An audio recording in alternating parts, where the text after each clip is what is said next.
Hi అండి.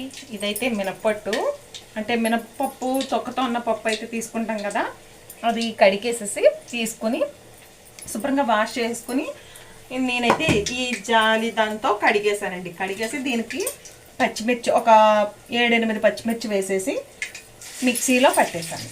అందులో కొంచెం అల్లం వెల్లుల్లి వేసేసి మిక్సీ పట్టేశాను.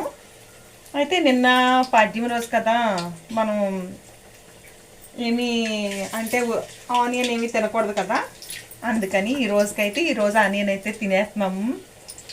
తర్వాత వచ్చి ఇందులో ఉల్లిపాయ ముక్కలు కూడా కట్ చేసేసుకొని కొద్ది కరివేపాకు, చూడండి కరివేపాకు చిన్న చిన్న ముక్కల కింద కట్ చేసేసి వేసేసాను. ఇది దీనికి మినపరుబ్బు అండి. నేను ఇడ్లీ కానీ రుబ్బించుకున్నాను కదా, అందులో కొంచెం గట్టిగా రుబ్బుకొని అంత రుబ్బు అయితే తీసి వేసేసాను. అవన్నీ వేసేసి ఇలా కొద్దిగా రుచికి తగినంత సాల్ట్ వేసేసుకొని ఇలా ఒత్తుకొని వడల కింద వేసేసుకొని సాయంత్రం చక్కగా వర్షం పడుతుంది, వేడివేడిగా తినాలి. మా వారు వచ్చేటప్పటికి టైం పడుతుంది. ఆ పొట్టు మాత్రం వేస్ట్ చేస్తే మనకి ఏమొస్తుంది చెప్పండి కదా, ఫైబర్ ఉంటుంది కదా, తింటే ఆరోగ్యానికి మంచిది. పాడేసుకుంటే ఏమొస్తుంది, ఈ కడుపులో పడిద్దాం. ఓకేనండి, ఇవి అయిపోయాక చెప్తాను టేస్ట్ ఎలా ఉందో, చూస్తూనే ఉండండి.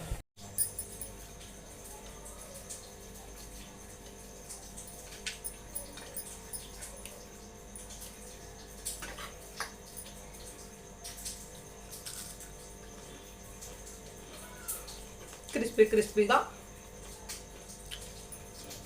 నిమ్మకాయ పిండుకొని మధ్యలో ఆనియన్ నంచుకుని తింటా సూపర్గా.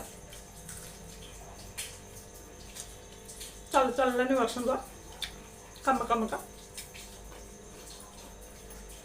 ఓకేనండి, నేను పెట్టే వీడియోస్ నచ్చితే లైక్ చేయండి.